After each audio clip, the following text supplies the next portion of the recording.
Muy buenos días para todos, placer en saludarlos. Le estamos grabando desde AMED Asesorías a la medida de su empresa. Para nosotros es un placer poder compartir con ustedes el conocimiento. Hoy vamos a hablar de un tema que es muy importante cuando queremos garantizar la confiabilidad, ¿sí? Garantizar la confiabilidad de los resultados. Cuando queremos garantizar la confiabilidad de los resultados, entonces nos preguntamos, bueno, ¿cómo podemos garantizar la confiabilidad de los resultados? Y la respuesta inicial es, debemos garantizar que nuestros métodos de ensayo o calibración están validados, ¿cierto? Verificados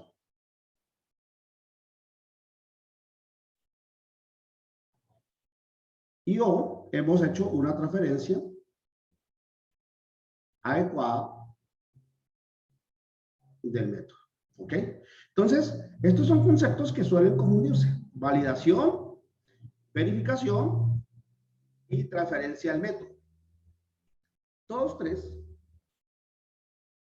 buscan asegurar, ¿cierto?, que el laboratorio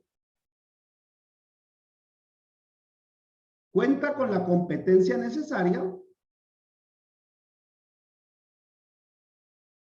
para aplicar correctamente los métodos de ensayo o calibración incluidos dentro de su alcance.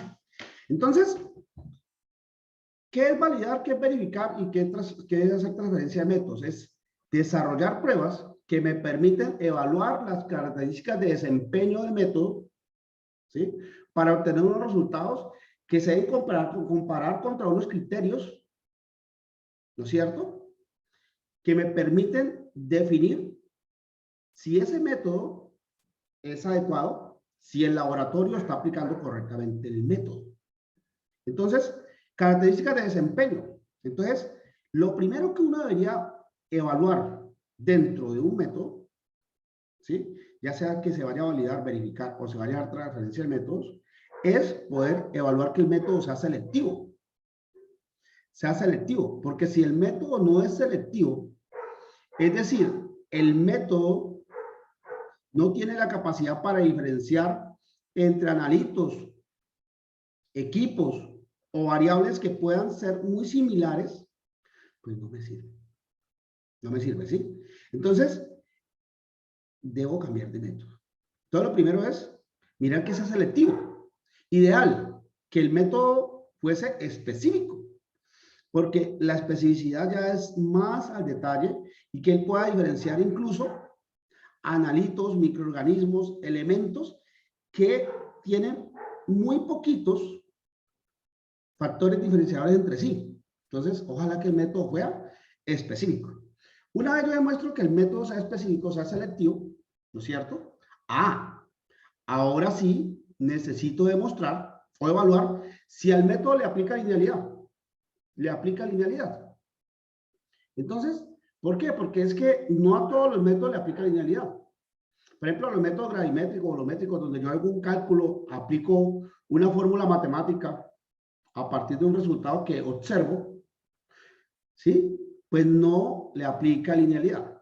La linealidad le aplica a los métodos indirectos, donde yo tomo la respuesta de un equipo, generalmente instrumental, tomo la respuesta de un equipo y lo llevo a una curva de calibración, ¿no es cierto?, a una curva del equipo, para poder, con esa respuesta, poder cuantificar la variable de interés. Entonces, allí viene el tema de la linealidad. Bueno, ¿cuántos puntos voy a tomar para que la línea sea representativa? ¿Qué herramientas estadísticas debo utilizar para garantizar que el método es lineal? Entonces, hacer una prueba de estudio de linealidad, pero hacerla consciente, entendiendo qué significa. Porque es que muchas veces obtenemos un resultado y no sabemos de dónde sale. Entonces, mirar el tema de linealidad. Una vez yo haga linealidad, debo demostrar que soy repetible. Entonces, ¿qué tengo? Si tengo instrumentos, entonces repetibilidad instrumental. que que soy repetible aplicando el método, que si tengo diferentes analistas, metrólogos, químicos aplicando el método, tengo repetibilidad por analistas, por metrólogos, que si uso diferentes equipos, entonces soy repetible en los diferentes equipos, entonces hago la repetibilidad intermedia. Y finalmente, hago la reproducibilidad dentro del laboratorio. Muchos pueden estar pensando, no, reproducibilidad es comparar los resultados de diferentes laboratorios. Mire, cuando uno mira el BIM, que es el vocabulario internacional de metrología, se da cuenta que al interior del laboratorio aplica reproducibilidad. Porque la reproducibilidad es la variación de los datos cuando varían de forma sistemática y controlada varios factores al mismo tiempo. Entonces, es importante tener esa reproducibilidad, que sería en otro contexto general la variación total del resultado al variar de forma sistemática varios factores. Entonces, esa sería la reproducibilidad. Una vez demuestro que soy preciso, ¿sí? Hice mis pruebas de precisión, entonces sí tengo que hacer las pruebas de exactitud. ¿Por qué hacer las pruebas de exactitud? Ah, porque es que para hacer las pruebas de exactitud generalmente utilizo materiales de referencia que son costosos. Entonces yo no me puedo poner a experimentar con materiales de referencia porque son costosos. Entonces se me suben los costos de la validación, verificación. Y luego hacer ya finalmente las pruebas de los límites de cuantificación, perdón. Tengo que hacer los límites de cuantificación.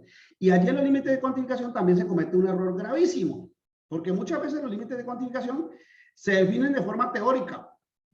Entonces digo, no, es que el límite de cuantificación son 10 veces la desviación estándar del blanco. O si es por un método que le aplica linealidad, entonces se hace una operación entre la pendiente y el intersecto. Y con eso hay un límite de cuantificación. Sí, pero es que ese límite de cuantificación es un límite de cuantificación teórico. Y entonces luego de poder identificar ese límite de cuantificación teórico, yo tengo que desarrollarlo de forma experimental para poder comprobar con hechos y datos y de forma estadística que el laboratorio cuenta con la exactitud para determinar esos límites de cuantificación. Entonces es un error que se comete. Y eso se paga muy grave en las auditorías, porque en las auditorías no se pueden reproducir, no se reproducen los límites de cuantificación. Entonces es un error gravísimo. Y ya haciendo el límite de cuantificación, ya hago finalmente los estudios de robustez del método. Entonces, mire, hasta allí, validación, verificación y transferencia no tienen diferencias significativas. Es decir, tengo que hacer unas operaciones, evaluar características de desempeño. ¿Qué sucede? Que la validación me va a aplicar a mí para métodos que no he validado, para métodos desarrollados por el laboratorio, para métodos modificados. Entonces tengo que hacer un estudio más profundo. Pero en la verificación también debo hacer pruebas de linealidad si le aplica, ¿cierto? Si el método que fue validado tiene interferentes, tengo que hacerle pruebas de interferentes, selectividad, especificidad. Si al método le aplica linealidad, debo hacerle linealidad, debo hacer pruebas de precisión y debo hacer pruebas de exactitud. Entonces, mire que estoy haciendo prácticamente lo mismo. Y también debería hacerle pruebas de robustez. Entonces, ¿qué es la diferencia entre validación y verificación de métodos? Es el nivel de profundidad con el que se evalúan las características. Y, ¿no es cierto? Y la cobertura también dentro de las matrices. Entonces, la validación de pronto es importante cubrir un número mayor de matrices, de muestras. Mientras que la verificación puedo escoger de pronto y hacerlo menos extenso. Pero los dos, validación, verificación, me llevan, y transferencia me lleva a asegurar que el laboratorio tiene la competencia para aplicar correctamente los métodos. Entonces, este verbo asegura, uno lo encuentra en muchas normas. Y entonces, en las normas, cuando estudiamos las normas, generalmente nos concentramos en el debe, ¿sí? Porque el debe es el requisito obligatorio. Pero en muchas ocasiones dice, el laboratorio debe asegurar. Entonces, hay dos verbos. Este es obligatorio, porque es un requisito, y está asegurar. ¿Cómo yo aseguro que se cumple el requisito? ¿Yo cómo aseguro que el laboratorio tiene la competencia para aplicar correctamente los métodos? Ah, lo ideal sería hacerlo en términos del pH Vea. Entonces, todo este tema de validación, verificación debería estar enmarcado dentro del PHA. Planear la validación muy bien, garantizar que la validación es trazable, ¿no es cierto? Que se toman las matrices necesarias, se cuentan con los equipos, los recursos, el conocimiento, etcétera. Realizar las pruebas, ¿cierto? Hacer el informe, evaluar que esas pruebas, esas características de desempeño cumplen, ¿no es cierto? Y aquí hay algo muy importante, que una vez terminada la validación, verificación, debe salir el aseguramiento de la validez de los resultados. Porque es que ese aseguramiento de la validez de los resultados es como la validación dinámica que en el día a día me permite a mí demostrar que el laboratorio está conservando la competencia para aplicar correctamente los métodos, ¿sí? Y entonces, si no se cumple, pues hay que actuar. Hay que actuar. Entonces, si yo validé métodos, si yo verifiqué métodos, si yo hice transferencia de métodos, y yo pensé que terminaba todo este cuento con el informe, pues estoy equivocado. ¿Por qué? Si yo hago una validación y esa validación no sale el programa de aseguramiento de validez de los métodos, no hice nada. ¿Sí? No hice nada. ¿Ok? Entonces es muy importante entender que el propósito, ¿no es cierto?, de la validación es demostrar que el laboratorio tiene la competencia para aplicar correctamente los métodos. Pero otro elemento fundamental es definir el aseguramiento de la validez de los resultados. Entonces, esos dos elementos, esa demostración puntual de competencia y ese definir el programa de aseguramiento de la validez, es lo que me van a llevar a poder asegurar que el laboratorio tiene y conserva la competencia para aplicar correctamente los métodos incluidos dentro de su alcance. ¿Ok? Esto ha sido el tema de hoy. Muchas gracias a todos por la atención. Esperamos verlos en nuestros seminarios de validación, verificación de métodos. Muy amable a todos. Hasta luego.